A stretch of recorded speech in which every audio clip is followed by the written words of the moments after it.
Hi, I'm Lily from Merino y Vino, and I apologize for not having a more recent video up. It's been pretty busy over here. I am currently 33 weeks pregnant, so I'm in the thick of my third trimester, teaching in person and remotely concurrently, which for all my teachers out there, that's a lot of work, so major kudos to you on the eve of Teacher Appreciation Week. I definitely appreciate everything that you guys do. It has been one heck of a year. And it's not just the teachers who've gone through a lot, it's everyone with the pandemic and parents and students. And so uh, we're almost to summer again, and hopefully next year will be better. And this kind of thing only rolls around once a year, or not once a year. Please no, once a year. That's pregnancy brain. Once a century, if not less often. So another reason I've been kind of absent lately is I am working on an Advent for this year. It's actually going to start next January of 2022, but since my due date is in June, I wanted to make sure I had plenty of time to come up with the colorways and collaborate with some amazing makers out there. And so I'll be giving more details later, but all of the colorways are dyed, and I'm very excited. It's going to coincide with the publication date of Pride and Prejudice by Jane Austen, which is my favorite book and inspired me to go to graduate school, which, like, that's a lot of pressure for one book. But yeah, so it's Pride and Prejudice inspired, particularly with the colors from the 1996 BBC version. So I rewatched it again, which I would do anyway. And I took notes of all the colors of clothes that the main characters wore in some specific places, and then I designed it. So I really like how the colors turned out, but that kind of slowed things in my shop, which is fine. And I already have a maker who's going to make a project bag with this advent calendar, and someone's going to make stitch markers, and then there's going to be 3 patterns to go with it, in addition to a bunch of other goodies. So I think it's going to be a lot of fun for all my 19th century literature fans out there. And you know, we'll have a knit along going on with this Advent, and we can discuss if we consider Jane Austen to be more 19th century literature or 18th century literature, you know, get kind of a heated discussion going perhaps. So I'm really excited about that.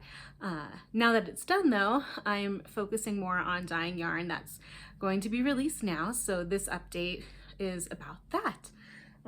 So without further ado, I do have some oopsie yarns, which they're not really oopsie. You can see this, just notes to myself. They just didn't turn out how I wanted them to.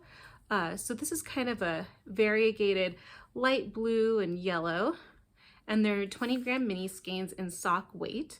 So if you're interested, you can let me know if you want all 5 or if you want me to break them apart for you, whatever works. So that's one thing that I've been working on.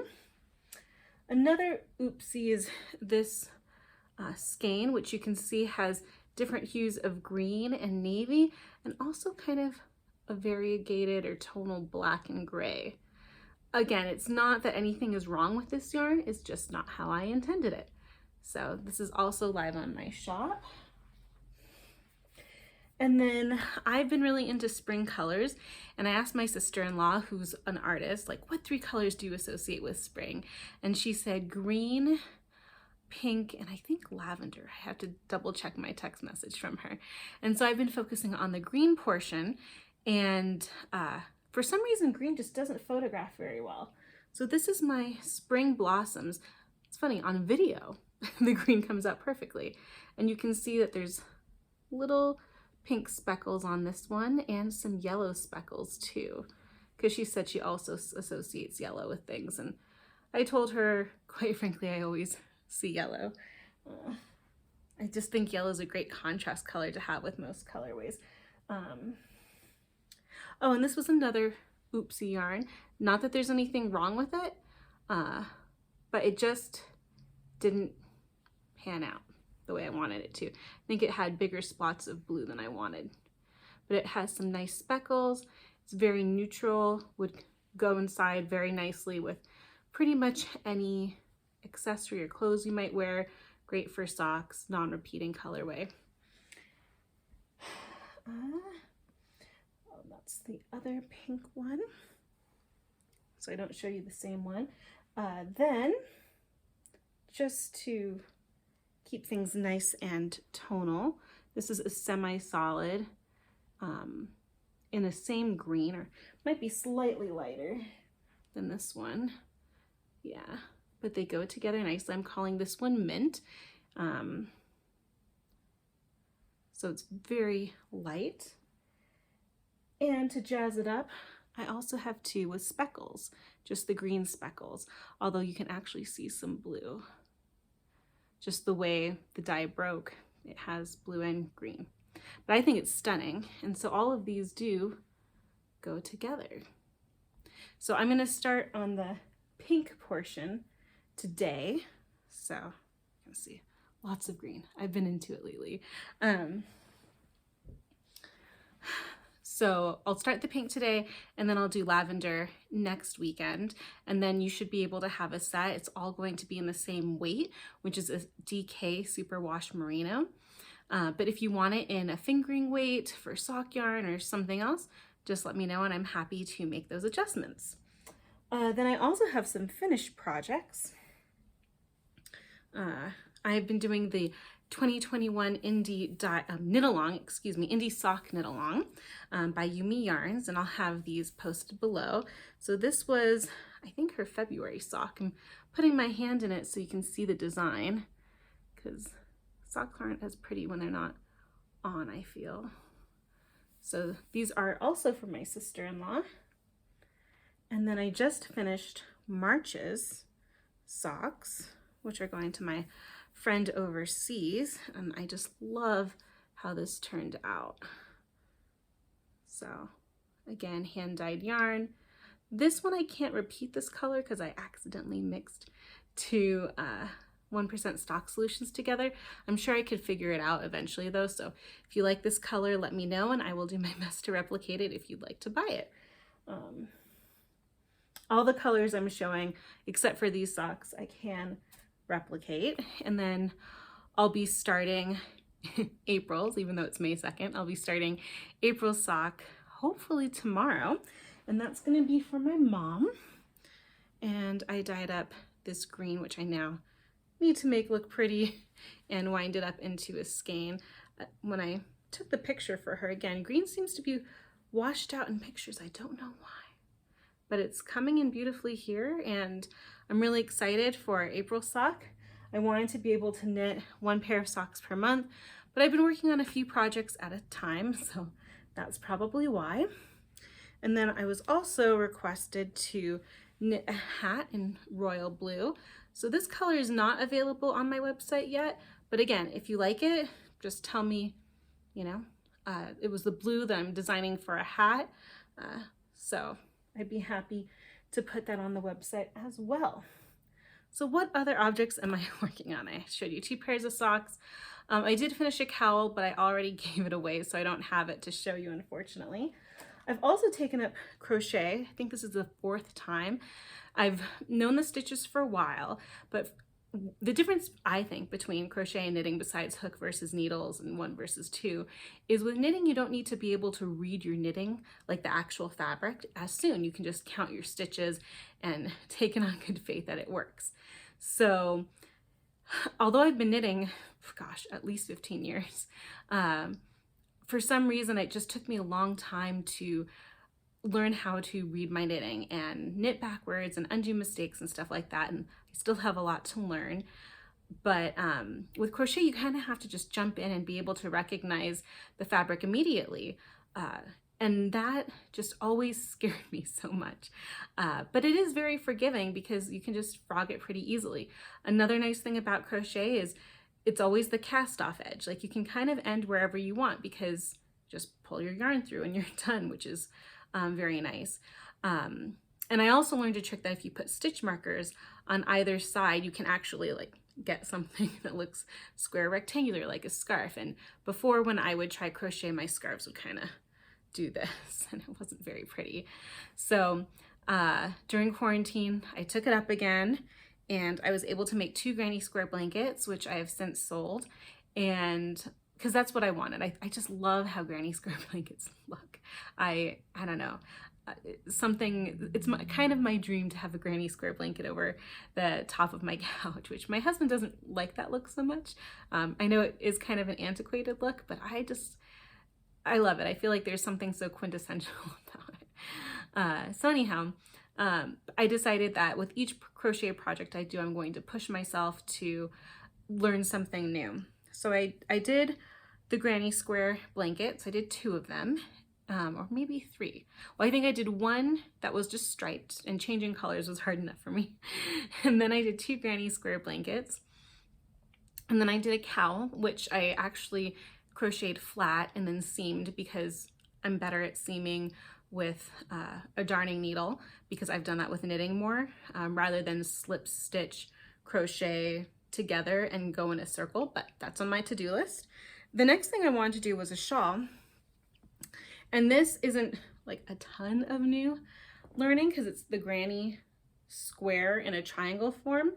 But I actually am using 3 different strands of baby alpaca lace weight yarn held together to kind of give it the ombre or gradient effect, which I love. And I can do this with my daughter as well, because if she grabs the crochet hook out of my hand, you know, again, it's pretty easy to just go back and figure out where I went wrong and continue with it. Eventually, I hope that my crochet projects will get advanced enough where I can't just have them around my daughter, but we'll see. Because with knitting needles, if you pull it off, like, yes, I can put my stitches back on the needles, but it's kind of a pain because, you know, you don't want to drop and then have to ladder up. It's just a lot. And crochet is just a lot more forgiving with that. So, the only other thing I'm working on are fingerless gloves, and I finished that. I finished 1, although I haven't woven it in the ends yet. So I finished the right mitt last night. You can see it's a really pretty pattern on Ravelry. That's free, and I'll link that below too. And someone asked me to make these gloves as a gift. So I'm working on the second one now. And yeah, my goal was to finish that sooner than later, because there's actually a fun knit along by Knit Circus Yarns, and I'll put the link below there too. And it's to knit an equivalent of 5K length of yarn, I think by August. And I know I'm giving birth in June, but I still am gonna participate, and I still wanna make it to the finish line, because I am not a very big runner in the sense that I don't run. I don't like it. I have trouble breathing, and my husband's like, just go slower. And I know so many people who hated running, and they take it up and they go little by little, and then they love it. They love the endorphins, which is wonderful. I don't know if I'll ever get there, but I'll try. Not right now. It's a little hard to run. But when I saw this, I was like, now that's a 5K I can get behind, is knitting or crocheting. And so I'm really excited to give it a go. I hope I can make it to the finish line in time, because I am competitive, even though I'm not in it for the prizes. It's just, you know, between me and myself, can I do it? I have enough yarn, more than enough yarn to get to the finish line, as I'm sure all of you do too. So yeah, those are my finished objects. That's the yarn I've dyed up, and I actually dyed up 2 other colorways yesterday, and those will be in my shop next weekend. So yeah, I'll be working pretty fast. I'm going to try to do some more variegated and non-repeating colorways, because that seems to be what you guys really like, which is awesome. If not, tell me below in the comments, please. Oh, and then I finished finally spinning some yarn. As you can see, it's still on my Nitty Naughty. It's a 3-ply yellow and light blue. I know you guys who have been following me are like, you love yellow and blue. And it's like, yes, I do. So I have to count the yardage and wash that still, but I'm on the 2nd skein right now. And the only other exciting thing is I have a sale going on right now. It's through Mother's Day. So 10% off for everyone, whether it's for you or your mom or some project you want to make for someone near and dear to you. Just thought it'd be a nice thing to do. And then in early June, we have the Flagstaff Woolen Fiber Festival, and I volunteer for them. It's the only fiber festival in Arizona. It's like, come on. We need to keep this going, and it's going to be virtual this year, so I volunteer to help organize it. And Flagstaff is gorgeous, especially in the summer. We have so many great seasons here, and so it's kind of too bad that we're not in person. Because people in Tucson and Phoenix want to get out of the heat, which I totally get because I lived in Tucson for 20 years. But it's still a wonderful festival, and the organizers are super nice. No, I'm not talking about me. I mean, hopefully you think I'm nice, but the other organizers are wonderful. You can buy a shirt. I'll put the Etsy link below for the Flag Woolen Fiber Festival. The shirts will help raise funds for next year so we can keep this festival going. There's going to be demos and vendors, and I'm going to give 2 skeins of yarn away. Oh, and then there's also, how could I forget, the fiber arts competition, which is going to be judged, and there's prizes. There's still time to register for that. I'll have the flag website below. It's just overall a wonderful festival to work with and to see and be a part of. It's free to participate, whether we're virtual or in person. And when we're in person, we have animals to see, and there's food trucks, and it's just a lot of fun. So there's going to be an exclusive pattern, I believe, and a knit along, and we're going to try to keep the momentum going even after the festival's over. So I really hope that you can support vendors for the festival and, watch some of the live streams that we're planning. I think it's going to be a lot of fun. One thing that I've really enjoyed about the pandemic, I know, how can I say there's one thing I enjoyed, but it's forced a lot of things to go virtual, and there are so many wonderful people in the crafting community. And I don't know if I would have I haven't met them in person, but I don't think I would have gotten to know them as well if everything had stayed, in person. But remotely, I think the crafting and fiber arts community has done a great job of staying connected and finding ways to interact via Zoom or Instagram or social media in a positive way, which I think has helped everyone with loneliness and hopefully sparked some creativity. And I know a lot of people have been blocked with knitting, crochet, or weaving projects, and there have been videos like for how to get out of that rut, and it's just really inspiring. So as always, I am so touched to be part of this community, not only as an indie dyer, but as a knitter, and hopefully more than a beginner crocheter myself. So please reach out to me, comment below. I just love connecting with people, seeing what you guys make, and hearing what you want me to do to help that creativity flow. If there's colors or anything, just let me know. I am here for you. So I hope you have a great day and a wonderful month of May. I'll see you soon.